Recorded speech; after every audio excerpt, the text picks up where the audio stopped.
I'm Brandon Williams, or BDM Agriculture, and I'm from Oakland, Illinois. And I am Austin Bowes from Oakland, Illinois, also partners in this business. And we deal with Oakland and Birkey's Oakland, so.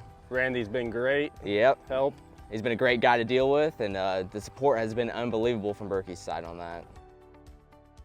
So for us, I would say what got us into drones in the first place is way back in the day, just doing basic photography with drones during harvest, during planting season, kind of shifting around doing that stuff. And then I went to college to get my Part 107, or it was a test or a class I took in the process of it, and that got me even more interested in doing work that way. But for him, that's... I mean, the main thing for us, I mean, it's off-farm income, and we can spray our own acres and then pick up custom acres as well.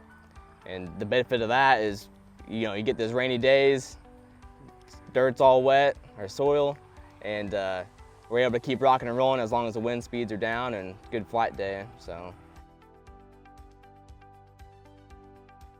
It's a whole process. You gotta be patient, very, very patient with the FAA. They have a lot of applications going through. You have to fill a bunch of exemptions and petitions to be able to even operate these, and sometimes it takes quite a long time to get it. We were fortunate to get it in about 2 months. Earlier this spring, so it is a process, but it's very worth it. For me, it was just basic photography and videography, equipment. And photography as well, and just always find it fun flying these things. And field scouting, that's a big thing for our business. We run a seed business as well, and being able to drone scout for green snaps, corn, and anything like that, it's been very beneficial to our customers in time of when you have that unfortunate circumstance of, you know, wind damage. So that's been my thing. For me, I think dealing with wind speed.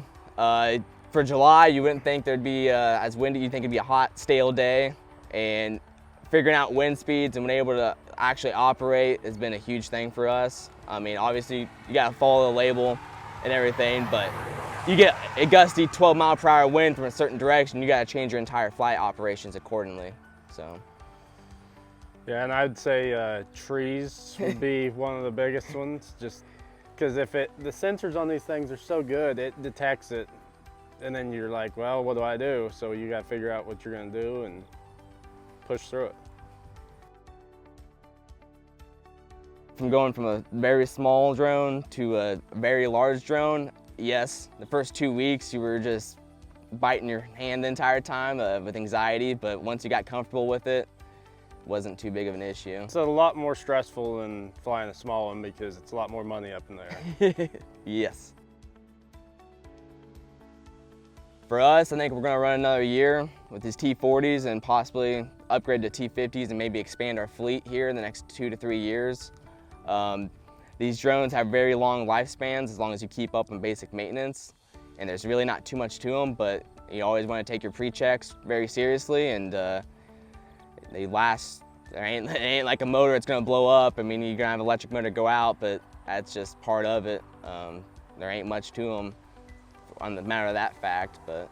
And this winter we're gonna build a pickup truck bed for so we can get into hard to get spots instead of this big trailer. That was one of our biggest issues, is this semi-truck trailer pretty much. It was getting into certain fields could have been a big pain in the butt, but we managed pretty well, and I mean, it's a great trailer setup. We were nice and efficient with it. I don't know, going this first year, I mean, made it nice and simple for us. Definitely have a 1,200-gallon tank on your trailer because you will burn through it. These drones can do a lot of acres in a day.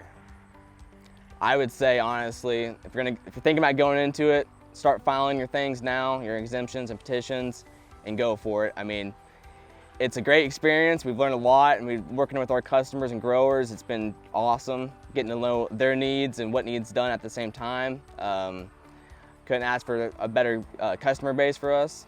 And just getting out there and networking with people has been awesome for us. And I would say start flying a small one before you put your hands on these controls. Yes. And same DJI controls. Once you get comfortable with the smaller one, move up. And you're gonna be anxious at first, but it's a lot of fun once you get going.